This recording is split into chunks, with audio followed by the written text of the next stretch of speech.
nice of you to applaud before I say anything. If I leave now, I'll have it right. I welcome all of you here. It's always a treat for me to look over this audience and see members, many of which I get to work with, maybe not as individually as I used to.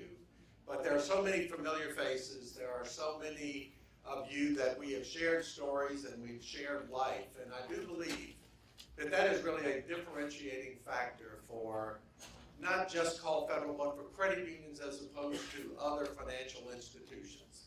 We are built on relationships. We are built on communication with each other.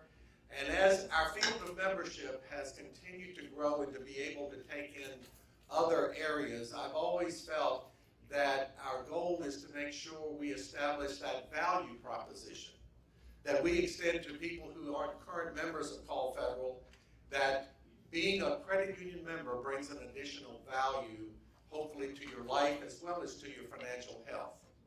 And that is why we have established our vision statement as being passionately local banking by opening doors to your financial health.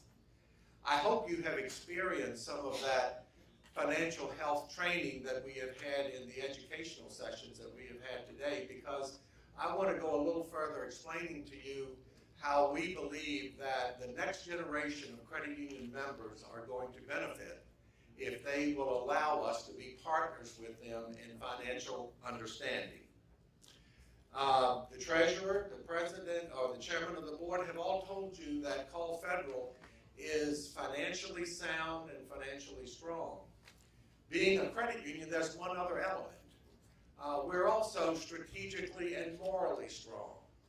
And we are strong in those regards because we're dealing with people that have different situations, they have different backgrounds, but they come together where as a cooperative, and I always remind, we are a financial cooperative.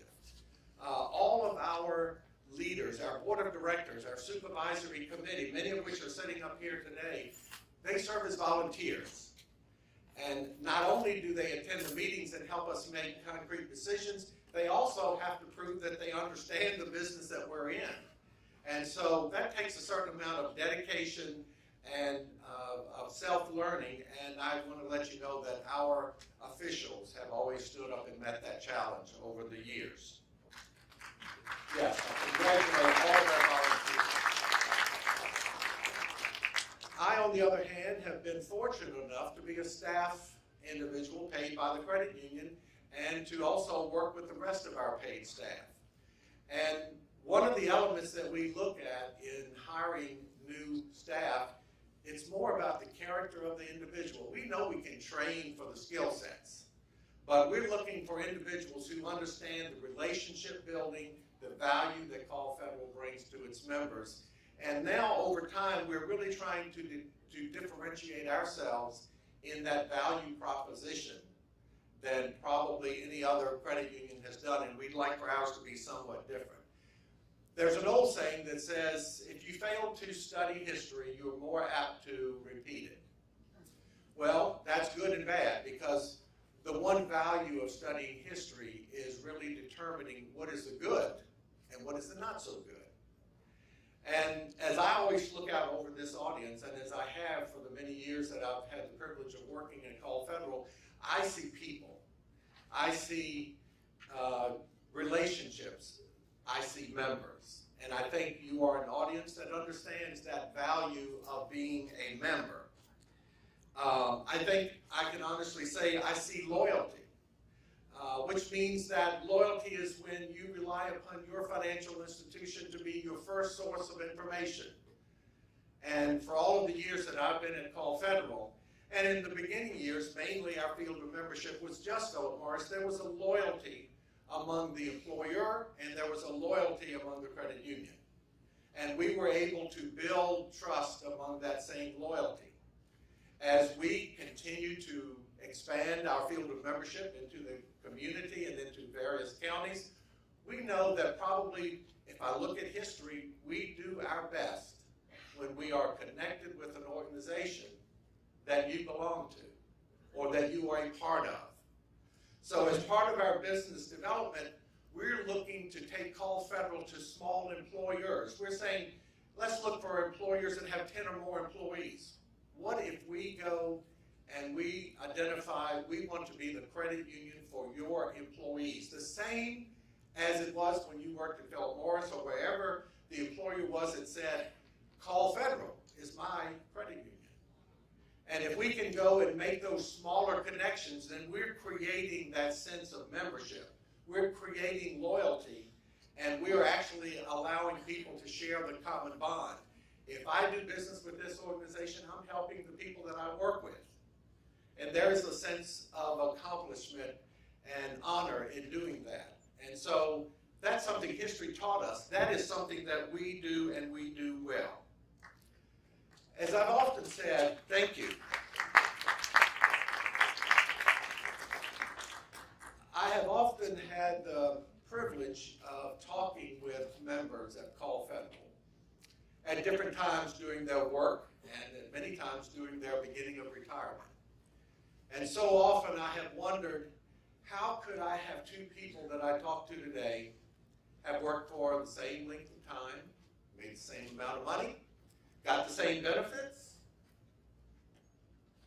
and at the end, getting ready for retirement, one of those individuals has manageable debt, has a home that is either close to or almost paid for, has a spending plan that will fit well into their retirement income budget, and they even have a little slush fund. If something goes wrong, they've got money that they can draw from. I think we used to call it the profit sharing account. And then I may have another who had the same privileges and gifts along the way, and they're barely able to make their monthly payments while they're working. They may or may not own a home or have a mortgage they really can't afford if they retire. They may have so much debt in credit card and others, there's no way they can survive on a retiree's income because there is going to be a reduction. And over the years, you've used the deferred profit sharing for so many different things that really there wasn't that slush fund anymore to give that security blanket in retirement. What's the difference here? And the one thing that always comes back, the one who is comfortable has either had someone along their way, whether family, friend, or somewhere that guided someone along, gave that little bit of advice. You need to put away a little bit. You don't spend everything you get. Plan for later. If you want to buy that, you've got to start saving for it. It was a taught behavior. Whereas if the other person didn't get that in their life, I'm sorry, it's not a genetic gift. You're not born knowing how to manage finances. And I think when you see that in a living example of human beings, you realize we also have another opportunity. And that is to bring financial literacy and education to our current members as well as to our future members. Now, over the years, I've attended enough schoolings and seminars and all of this where we get all the indications that this is a behavior of a millennial. This is a behavior of a Gen Y, a Gen X, and the baby boomer. Well, I'm a millennial. I'm a little bit all of those things. And I don't think they've had that in that generational thing yet. But I consider myself to be a millennial. I'm a baby boomer all the way up to the millennial. And all that means is that I am going to be using different technology at different intervals. I know the millennial is going to do, it's got to be remote, it's got to be mobile, it's got to be where I can access it 24/7. That is true. Behaviors and technology have evolved. But history tells me, along the way, that doesn't mean someone learned how to use that to make better financial decisions. And I think that's the real key element, is just as we try to pigeonhole all these generations and how they accept delivery channels and how much technology they use, it doesn't escape the fact that if you're using technology to make bad decisions, it's still a bad financial decision. And that's why I think Call Federal has the opportunity to improve the lives of existing members and future members, and to be one of those value-added propositions as we go into the community looking for membership growth and an alignment with small businesses out there. Today, I think you all had an opportunity to start understanding our Money and Beyond financial literacy program, but keeping in mind, if we can grow a more informed membership, the whole credit union benefits from that. Better decisions are made, better opportunities. The credit union becomes the source of information, and it becomes the source of the products and services. Yes, we have all the loans that any other financial institution has, but we also have a different interest in our member than probably other financial institutions. We want to help you make better decisions. And being somewhere in that liminal group, we don't always like people telling us what is right, what is wrong, and this is what you should have. We'd much rather you be able to give us some guidance, and we'll find out where is our financial health. That's an individual thing. But you make those decisions by having information. And so once you have that information, no two people are going to have the same concept of financial health, but they will be a work towards something more comfortable than where they are at this time.